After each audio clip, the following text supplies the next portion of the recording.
Rain spat against the reinforced glass of the control tower, a relentless percussion that matched the rhythm of Detective Eric Holloway's own pulse.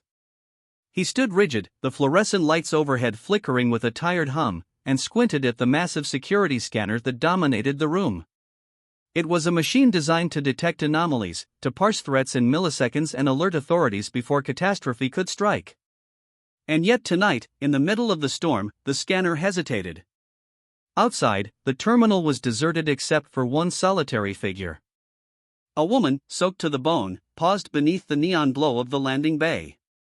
Her jacket clung to her like a second skin, hair plastered across her face, eyes scanning the empty expanse with an intensity that made Holloway shift uncomfortably. There was something about her that didn't belong, a wrongness he couldn't yet define. He tapped the scanner's console, the machine whirring to life as a quiet hum filled the room. The air smelled of ozone and wet concrete, a storm's promise mingled with industrial decay. The scanner's lights danced across the figure outside, the digital readout flipping through classifications: unarmed male, unarmed female. Then, sudden, startling, the words froze. Error. Threat level maximum. Holloway's jaw tightened. He frowned at the screen, then leaned closer, squinting at the numbers and classifications that made no sense. That's impossible, he muttered. Machines didn't lie. Machines didn't panic. But the red letters blinked relentlessly, a siren in code.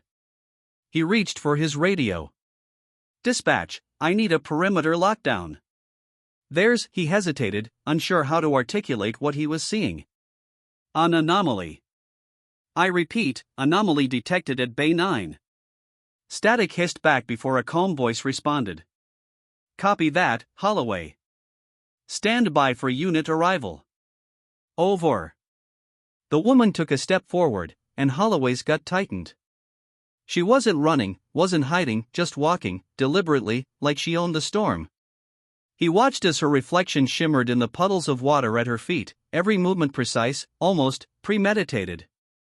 Something about her defied reason. Then, without warning, the scanner pulsed again, and the words on the screen flickered before adding, error threat level maximum undefined capabilities detected. Undefined capabilities? Holloway whispered to himself. He had spent 15 years in law enforcement, 15 years seeing the worst humanity could muster, and nothing had ever come up on a scanner like this. He reached for his sidearm, fingers brushing the cold metal, though instinct told him it might not matter. The woman's eyes lifted, meeting his through the rain-streaked glass. For a moment, Holloway thought he saw recognition, or maybe amusement, behind the dark irises. She lifted a hand in a casual wave, a motion almost too graceful to be human, and Holloway felt a chill that had nothing to do with the weather. Then the lights flickered again, plunging the terminal into half-darkness, and when they returned, the woman was gone. Holloway stumbled back to the scanner, checking the live feed. Empty. No footprints, no wet streaks. Just empty concrete and the echo of rain. He exhaled shakily. This isn't real. This isn't happening, he muttered. But deep down, he knew it was. And he knew that whoever, or whatever, this woman was, the scanner wasn't wrong. Detective Holloway didn't sleep that night. Not fully. The storm raged on, a deafening drum of rain and wind, but inside the control tower, the storm was something else entirely: fear. Something primal, almost ancient, had been detected, and Holloway's mind refused to ignore it. By dawn, he was outside the terminal, tracing the woman's supposed path through puddles that gave up no clue. Concrete, wet and empty, but for the occasional smear of blood, hers? No. Not human. Holloway's eyes caught the faint shimmer of something unnatural, like heat but not heat, a distortion in the air that moved with a subtle rhythm, always just beyond reach. A voice crackled in his earpiece. Detective, are you seeing this? Sergeant Lila Morgan's tone was tense, sharp. We're getting reports of a female figure, moving fast, disappearing into the city. Witnesses say she's unarmed, Holloway interrupted, shaking his head. Scanner says, his voice faltered. Scanner says she's maximum threat level. Morgan's laughter was short, nervous. Maximum threat? Holloway, are you serious? That's that's impossible. We don't even know, Holloway finished for her, squinting at the distant skyline where the first hints of sunlight struggled against the storm. She's moving too fast for any human. And the scanner, it's never been wrong. He started moving, boots sloshing through waterlogged streets. His heart pounded, but not just from exertion, it was adrenaline, fear, and something else. Curiosity, the dark, irresistible kind. He knew if he didn't follow, he'd never sleep again. The city around him seemed unaware of her presence.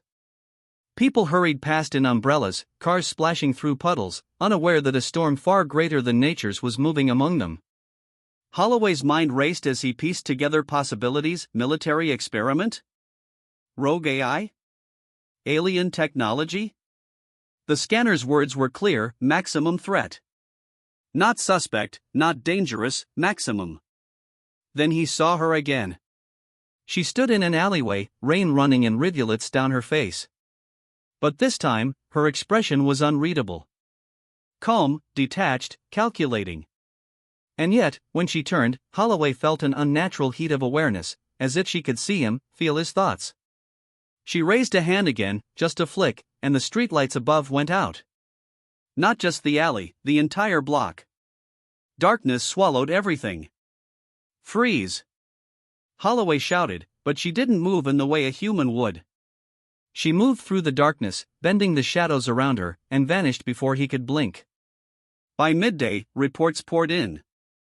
Security cameras caught glimpses of her in impossible places, atop rooftops, inside buildings with locked doors, slipping through locked gates. Each sighting confirmed the scanner's initial reading: maximum threat. And with each report, Holloway felt the tension coil tighter in his chest. He returned to the terminal that night, exhausted, soaked, and increasingly convinced that what he was hunting was not human, or if it was something far beyond normal comprehension. The scanner's readout had never changed, never erred, and yet here she was, defying every law it had been built to enforce. And then the display changed again. Not words this time, but images, flickering, shifting, snapshots of Holloway's own past, moments of failure, fear, regret. The scanner was no longer just identifying a threat.